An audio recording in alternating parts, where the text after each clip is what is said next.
ओम शांति। 13 फरवरी 2023। अभी पढ़ेंगे प्यारे प्यारे शिव बाबा की मुरली।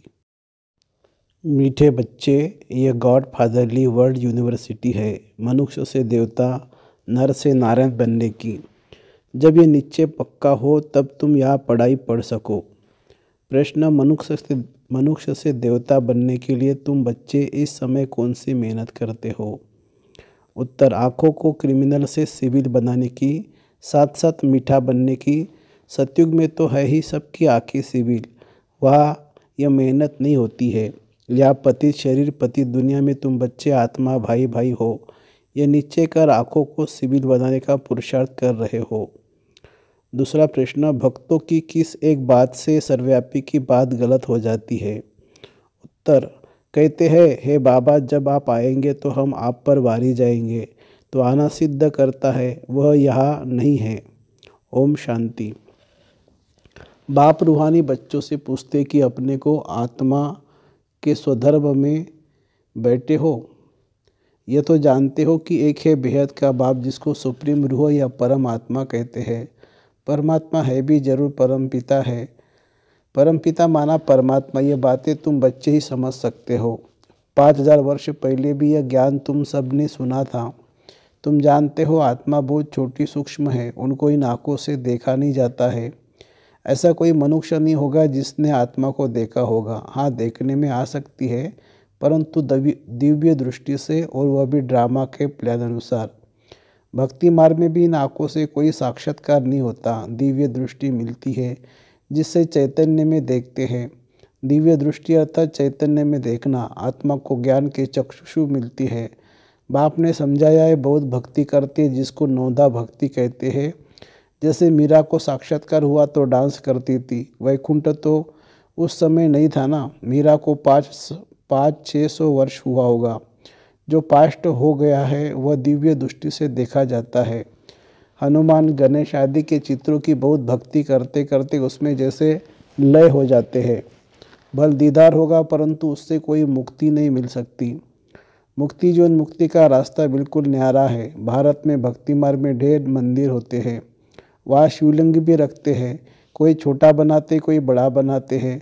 अभी तुम समझते हो जैसे तुम आत्मा हो वैसे वह सुप्रीम आत्मा है। साइज एक ही है। कहते भी है हम सब ब्रदर्स है। आत्मा सब भाई भाई है। बेहद का बाप एक है, बाकी सब भाई भाई है। पाठ बजाते हैं, यह समझने की बातें हैं। यह है ज्ञान की बातें जो एक ही बाप समझाते हैं। जिन्हों को समझाते हैं वह फिर औरों को समझा सकते हैं। पहले पहले एक ही निराकार बाप समझाते हैं, उनके लिए ही फिर कह देते हैं सर्वव्यापी है, ठीक कर भीतर में है। यह तो राइट नहीं है ना। एक तरफ कहते बाबा जब आएंगे आप आएंगे तो हम वारी जाएंगे, ऐसे थोड़ी कहते हैं आप सर्वव्यापी हो। कहते हैं आप आएंगे तो वारी जाएंगे, तो इसका मतलब यहाँ नहीं है ना मेरे तो आप दूसरा न कोई, तो ज़रूर उनको याद करना पड़े। यह बाप ही बैठ बच्चों को समझाते हैं। इसको रूहानी नॉलेज कहा जाता है। यह जो गाया जाता है आत्मा परमात्मा अलग रहे बहुकाल, उसका हिसाब भी समझाया है। बहुत काल से अलग तुम आत्माएं रहती हो। अब बाप के पास आए हो राजयोग सीखने। बाप तो सर्वेंट है। बड़े आदमी जब सही करते हैं तो नीचे लिखते ओबीडिएंट सर्वेंट। बाप सब बच्चों का सर्वेंट है। कहते हैं बच्चे मैं तुम्हारा सर्वेंट हूँ। तुम कितनी हुज्जत से बुलाते हो कि हे भगवान आओ, आकर हम पतितों को पावन बनाओ। पावन होती ही है पावन दुनिया में। यह समझने की बातें हैं। बाकी तो सब है कनरस। यह है god fatherly world university. Aim object क्या है? मनुष्य से देवता बनना। बच्चों को यह निश्चय है कि हमको यह बनना है। जिसको निश्चय नहीं होगा वह स्कूल में बैठेगा क्या? निश्चय होगा तो बैरिस्टर से सर्जन से सीखेगा। एम ऑब्जेक्ट का ही पता नहीं तो आएगा नहीं। तुम बच्चे समझते हो हम मनुष्य से देवता, नर से नारायण बनते हैं। यह है ही सच्ची सत्य नर से नारायण बनने की कथा। कथा क्यों कहा जाता है? क्योंकि 5000 वर्ष पहले भी यह नॉलेज सीखी थी, तो पास्ट को कथा कह देते हैं। यह सच्ची शिक्षा नर से नारायण बनने की। नई दुनिया में देवता है, पुरानी दुनिया में मनुष्य रहते हैं। देवताओं में जो दैवी गुण है वह मनुष्यों में नहीं है। मनुष्य उनको देवता कहते हैं और गाते हैं आप सर्वगुण संपन्न 16 कला संपूर्ण संपूर्ण निर्विकारी हो। अपने को कहते हैं हम पापी नीच विकारी है। देवताएं कब थे? जरूर कहेंगे सतयुग में थे, ऐसे नहीं कहेंगे कलयुग में थे। आजकल मनुष्य कोई तमोप्रधान बुद्धि होने के कारण बाप के टाइटल भी अपने ऊपर रख लेते हैं। वास्तव में है श्रेष्ठ बनाने वाला श्री श्री तो एक ही बाप है। श्रेष्ठ देवताओं की महिमा अलग है। अभी है कलयुग, सन्यासियों के लिए भी बाबा ने समझाया है। एक है हद का सन्यास, दूसरा है बेहद का सन्यास। वो लोग कहते हैं हमने घर बार आदि सब छोड़ा है, परंतु आजकल तो देखो लखपति बन बैठे हैं। सन्यास माना सुख का त्याग करना। तुम बच्चे बेहद का सन्यास करते हो क्योंकि समझते हो कि यह पुरानी दुनिया खत्म होने वाली है, इसलिए इनसे वैराग्य है। वो लोग तो घर बार छोड़ फिर अंदर घुस आए हैं। अभी पहाड़ियों आदि पर गुफाओं में नहीं रहते हैं, कुटियाएं बनाते हैं तो भी कितना खर्च करते हैं। वास्तव में कुटिया पर कोई खर्चा थोड़ी लगता है। बड़े बड़े महल बनाकर रहते हैं। आजकल तो सब तमोप्रधान है। अभी है ही कलयुगी दुनिया। सतयुगी देवताओं के चित्र नहीं होते तो स्वर्ग का नाम निशान गुम हो जाता। तुमको समझाया जाता है अब मनुष्य से देवता बनना है। आधा कल्प भक्ति मार्ग की कथाएं सुनकर सीढ़ी नीचे उतरते आए हो, फिर 5000 वर्ष बाद एक्यूरेट वही ड्रामा रिपीट होगा। बाबा ने समझाया भी है, किसी को कैसे कहना नहीं है कि भक्ति को छोड़ो। ज्ञान आ जाता है तो फिर आप ही भक्ति छूट जाएगी। समझते हैं हम आत्मा है, अब बेहद के बाप से हमको वर्षा लेना है। पहले बेहद के बाप की पहचान चाहिए, वह नीचे हो गया तो फिर हद के बाप से बुद्धि निकल जाती है। ग्रस्त व्यवहार में रहते बुद्धि का योग एक बाप के साथ लग जाएगा। बाप खुद कहते हैं शरीर निर्वाह अर्थक कर्म करते भी बुद्धि याद रहे एक बाप की, देहधारियों की याद न रहे। वह तो होती है जिस्मानी यात्रा, ये तुम्हारी है रूहानी यात्रा। इसमें धक्का नहीं खाना है। भक्ति मार्ग में है ही रात धक्का खाना पड़ता है। या धक्के की बात ही नहीं है, याद करने के लिए कोई बैठता नहीं है। भक्ति मार्ग में कृष्ण के भगत चलते फिरते कृष्ण को याद नहीं कर सकते है क्या? दिल में तो उनकी याद रह जाती है ना। एक बार जो चीज़ देखी जाती है वह चीज़ याद रहती है। तो तुम घर बैठे शिव बाबा को याद नहीं कर सकते हो। यह है ही नई बातें। कृष्ण को याद करना वह पुरानी बात हो गई। शिव बाबा को तो कोई जानते ही नहीं है कि उनका नाम रूप क्या है, सर्वव्यापी भी क्या है। कोई बताए तो तुम बच्चे जानते हो हम आत्मा बाप का परमपिता परमात्मा है।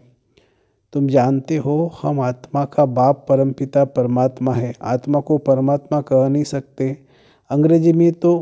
अंग्रेजी में आत्मा को सोल कहा जाता है।